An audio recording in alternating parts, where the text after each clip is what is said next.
Welcome to our channel, Know the Truth. Today's topic is Israel versus Palestine. It was a news in current affairs this month, 7th October. Gaza attacked on Israel, which led to a deadly conflict between Israel and Gaza Strip. If you see the population in this region, basically West Bank and Gaza Strip is the territory of Palestine, wherein Muslims reside, and the rest is Israel, wherein Jews live. This country borders with the Mediterranean Sea. You can see here it has borders with Egypt, then Jordan, Syria, and Lebanon. As far as this conflict is concerned, we need to know about the roots of these people. If you want to understand, you should try to understand their history first. Whether it is Jews, the Christians, and the Muslims, they belong to the same ancestry.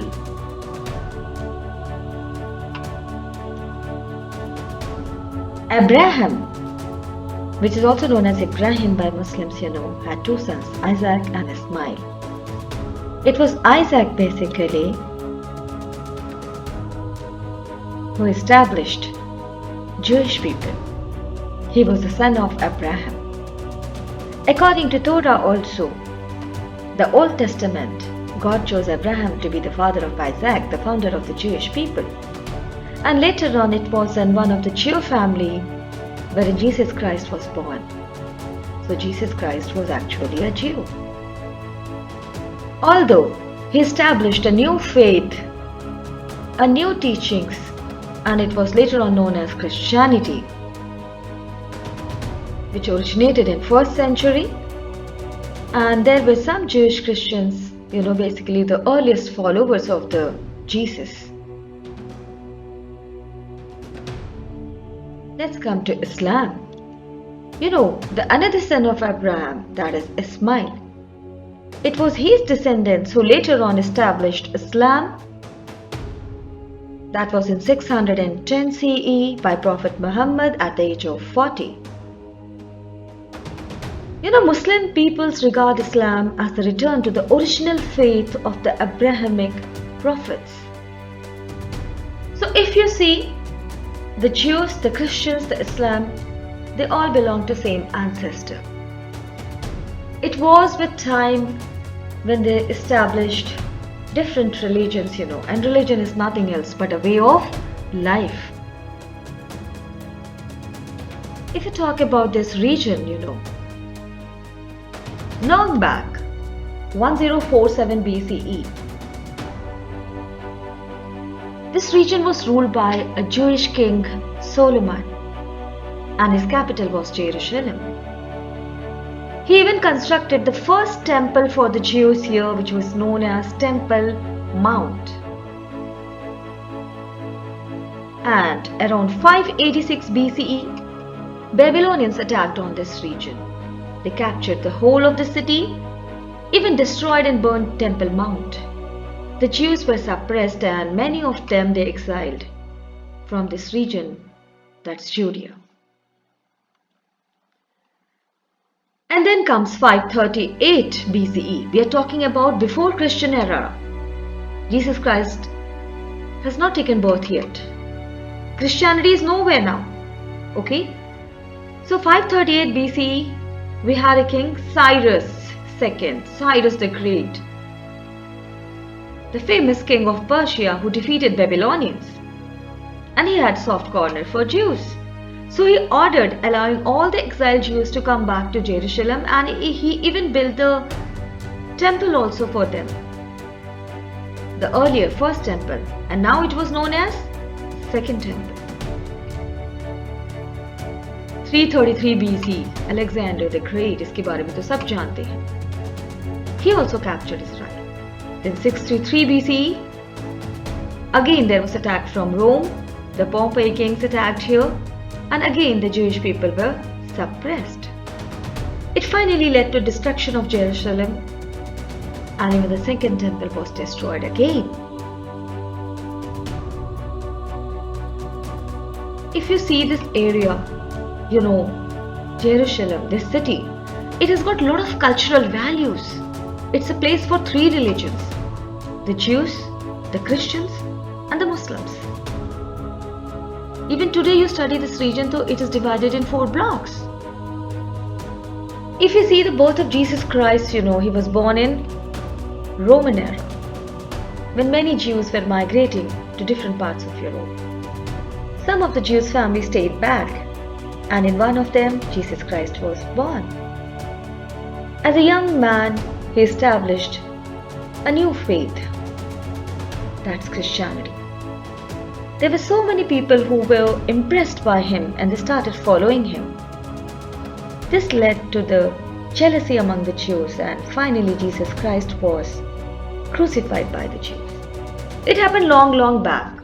The current people of any religion, what happened 1000, 2000 years back, they're not directly related to it. But still, their lives are affected by these incidents. How? We'll see to that. If you talk about Jerusalem, it's one of the very important city in this region that is of Middle East, and it has got religious and cultural value. If you see, this is divided in 4 blocks. You can see here we have Jewish quarter, we have Armenian quarter, we have Christian quarter, we have Muslim quarter also. You can see we have Church of Sepulchre here, we have Al-Aqsa Masjid, the Dome of Rock, then the Wailing Wall wherein the Jewish, they pray, okay? Constantine the Great, one of the kings from the Roman Empire, he was highly impressed by Christianity, and he was the first king to adopt Christianity. It led to the spread of hatred towards Jews. There was mass migration of Jews from this region to Europe. So this was the time when the Jews were suppressed by Christians. If you see the modern era, they have befriended each other. ये एक दूसरे के बहुत अच्छे दोस्त हैं आप. They forget what happened in past. Okay. Even the Church of Holy Sepulchre was constructed here, in Jerusalem, where Jesus Christ was crucified. Later on, now we are coming to AD, that is after the birth of Christ. 638 AD, Arab army defeated Romans. And it was then when Al-Aqsa Masjid was constructed here near the Temple Mount. And further, a mixed population of Jews, the Christians and the Muslims, they lived in Jerusalem since then.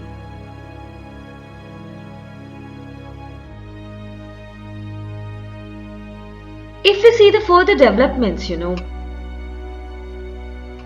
this region was ruled by Ottoman Empire during medieval period for a long time. So obviously it was dominated by the Muslim community. The Jews, they were treated as second citizens in different parts of Europe. They migrated from one place to another place. It was a sort of mass exodus for them, from one region to another region. And by then, there was a famous thinker, Theodore Herzl, who founded Zionism. He wanted to establish a Jewish homeland in Palestine, and he gave this idea in one of his books. So it was a hope for Jew people that one day they can have their own country wherein they belong to, where their civilization belonged. And finally, if we come to modern era, First World War, it was fought between 1914 to 1918 between the Allied powers and the Central Power. 1917, UK,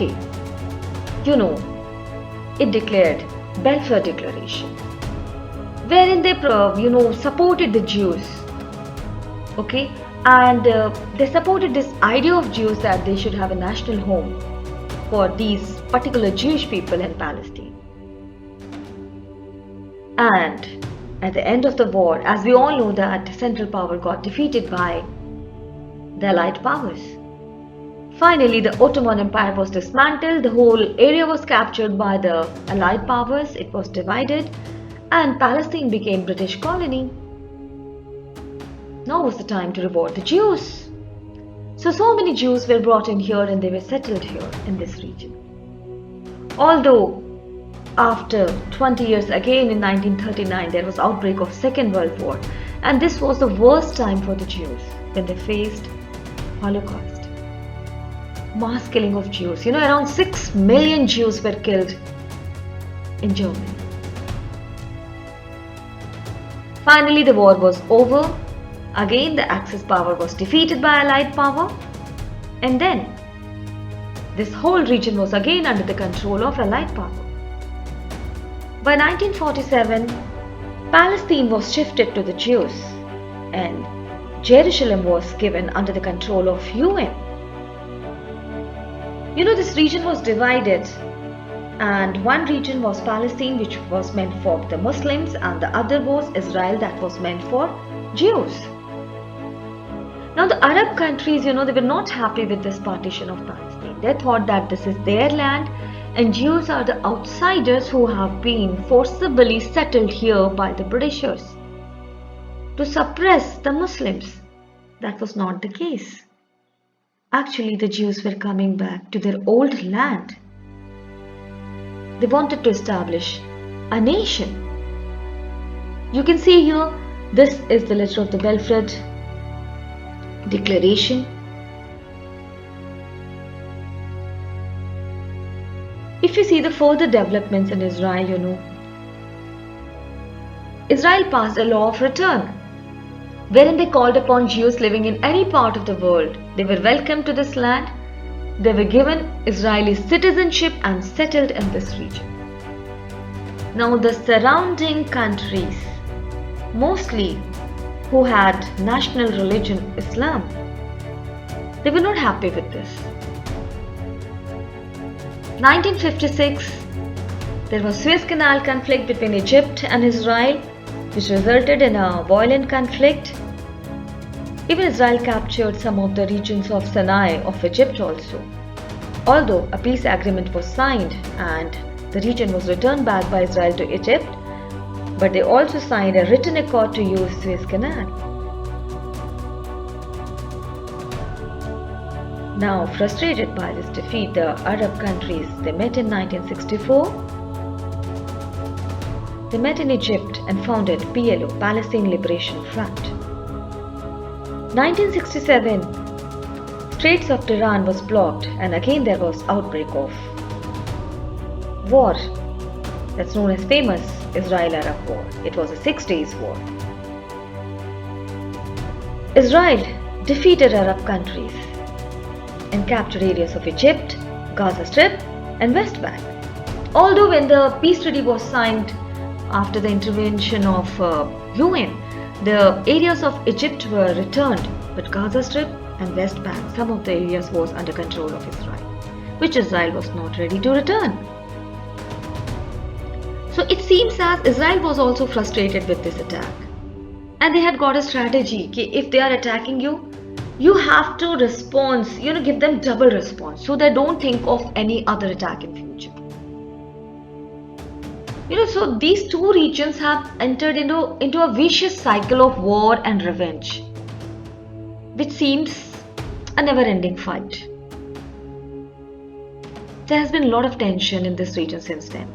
Plane hijacking, killing of athletes in Germany, then Israel attack on Lebanon to counter PLO.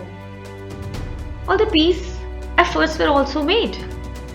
1993 Oslo Accord is an example of peace efforts. But again, it all went in vain.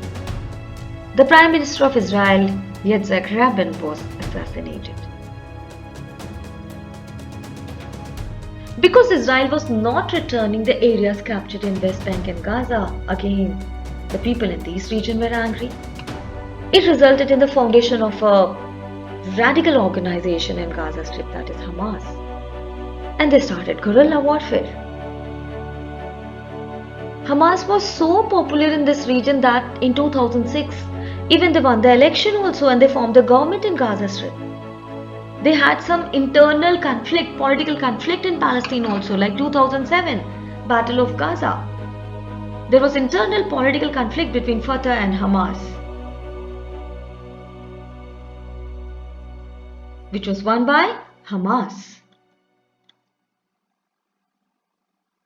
If we impartially analyze the Israeli settlement policy also, so Israel also followed a very aggressive policy.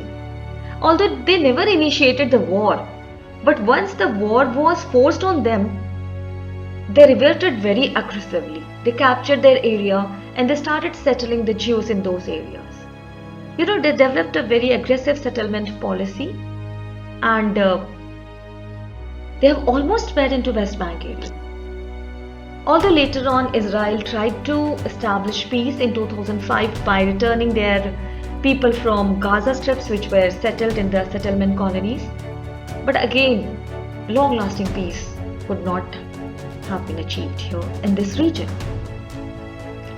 So this is something controversial, and it all developed because of the long-lasting conflict going on in this region. And everybody is asking nowadays, what's going to happen in this region? Are they going to come to some solution? No. October 7, 2023. There was a massive surprise attack on Israel by Hamas, and it was quite inhuman and brutal. When we saw the news, we saw some of the videos, the sights were quite heartbreaking. Now, what was the retaliation? Israeli forces also responded with a deadly retaliatory operation. Now, this is also heartbreaking. Civilian population, no matter of any country, any religion, the innocent people dying both the sides.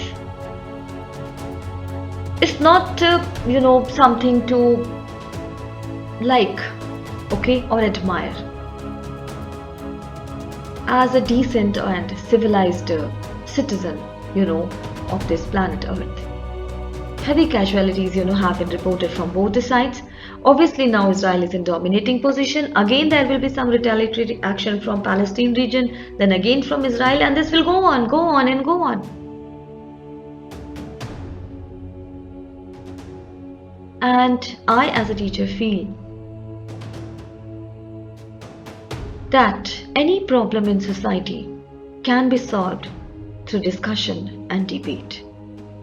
By decently sitting with each other, talking with each other, and finding the solution. The public has to come into solution mode if you want peace. Otherwise, it's going to be a never-ending war. And who will pay? Common citizens, children, adolescents, youth, who want to just live a happy life. They have nothing to do with this war, no matter they belong to any country or religion. So, are the people of these two regions ready for discussion and debate? Or they'll continue with their violent conflict? Will they collaborate with each other and resolve their issue without any foreign interference? Or they'll still follow their religious differences and just continue with this conflict? Will they mix and mingle and develop a composite culture which they earlier had also? Or they are still going to enter into a territorial conflicts? Now these are the questions which I or anybody cannot answer. This answer has to be looked upon by the people living in this region, whether it is Israel or it is Palestine.